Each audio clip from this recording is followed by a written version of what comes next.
तर कुंभमेळ्यामध्ये कोणतीही कमी राहणार नाही असं महाजन यांनी म्हटलंय। साधू महंतांनी सांगितल्याप्रमाणे सर्व कामं करणार असल्याचं महाजनांनी म्हटलंय।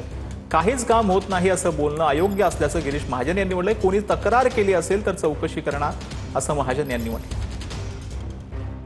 या सोयी सांगितलं तू म्हणतो कामं चालू नाहीये, हा अधिकारी तसा आहे, तो अधिकारी तसा आहे, कलेक्टर तसा आहे, आयुक्त तसा आहे, मंत्री असा आहे, तो तसा आहे। मला वाटतं साधू महंतांचं काम काय आहे, हा कुंभमेळा त्यांचाच आहे, हा साधू महंतांचाच कुंभमेळा आहे।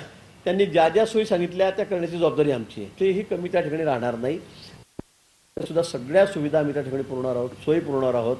आणि नाशिकमध्ये सुद्धा आजूबाजूचे सगळे रस्ते सुद्धा तुम्ही बघताय, आपण आता सगळे सिमेंटचे घेतलेले आहेत, त्याचं रुंदीकरण झालेलं आहे। त्यामुळे मला असं वाटतं की आपण सगळं काम झाल्यावरच बोललं पाहिजे आणि आपण सरळ कोणीच काही करत नाही, मला वाटतं हे म्हणणं काही योग्य नाही। दर्जाच्या बाबतीमध्ये कुठेही तडजोड नाही, तुम्ही कोणालाही विचारा। त्याच्यामध्ये IIT मुंबईची टीम आहे, टाटाची टीम आहे, 3-3 लोक त्या ठिकाणी तपासतायत। तुम्हाला काही दिसलं तसं तर तुम्ही आमच्या कानावर टाका की बा इथे दर्जा खराब आहे, इथे काम खराब होत आहे, पण क्वालिटीच्या बाबतीमध्ये 1% सुद्धा कुठे तडजोड आमची त्या ठिकाणी नाही आहे, 1% सुद्धा नाही आहे। थर्ड पार्टी इन्स्पेक्शन करून त्या ठिकाणी काम चाललेलं आहे। आमचे अतिशय या बाबतीमध्ये आमची पारदर्शकता आहे, ट्रान्सपरन्सी आहे। कोणी लोकप्रतिनिधी तक्रार केली असेल तर आम्ही चौकशी लावली, तुम्ही सांगा याच्यामध्ये काय कमी जास्त आहे म्हणून। तर तुषार गांधींनी अभिजित दिपकेंची भेट घेतलेली आहे। गांधी परिवार आमच्या सोबत हे अभिमानास्पद आहे असं दिपकेंनी म्हटलंय।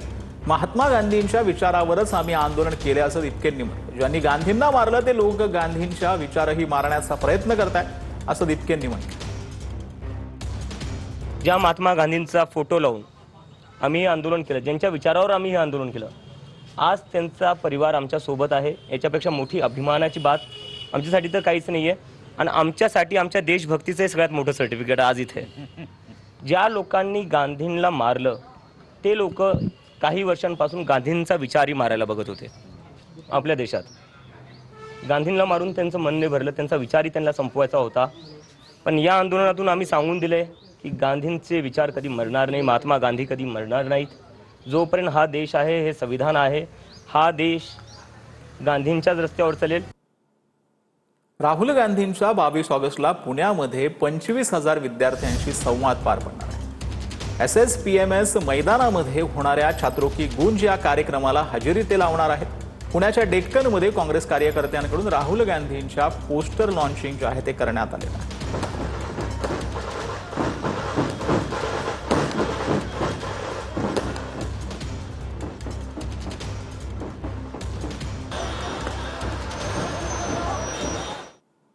तर अमेरिकेचे राजदूत सर्जिया गोर यांचा श्रीनगरला दौरा होता।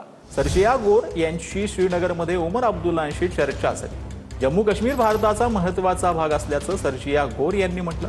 सर्जिओ गोर यांनी उमर अब्दुल्ला यांची भेट घेऊन पर्यटन त्यासोबत आर्थिक सहकार्याबाबत सविस्तर चर्चा केली। तर सर्जिया गोर यांच्या विधानावरती पाकिस्ताननं आक्षेप घेतला। भारतातील अमेरिकेचे राजदूत असलेल्या सर्जिया गोर यांनी जम्मू काश्मीरला भारताचा अत्यंत महत्त्वाचा भाग संबोधल्यानं पाकिस्तानने तीव्र आक्षेप जो आहे तो नोंदवलेला आहे।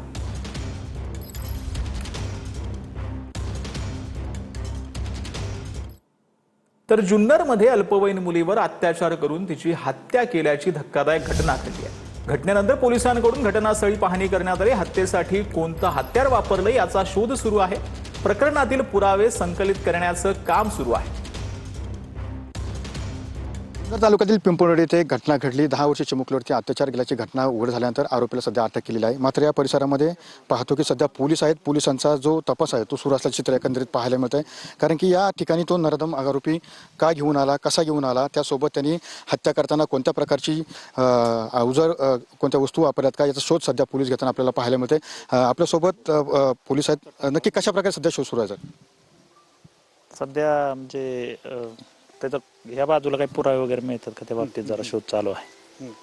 कोणत्या रोडने घेऊन आला असावा याबाबत थोडंसं चौकशी चालू आहे। त्यांनी आडबाजूचाच त्यांनी उपयोग केला आहे असं प्रथम दर्शनी दिसतंय आणि आरोपी सध्या त्याकडे कस्टडीमध्ये आहे। त्याकडे चौकशी वरिष्ठ अधिकाऱ्यांच्या मार्गदर्शनाखाली चौकशी चालू आहे। Camera TV 9 Marathi, Junnar, Pune.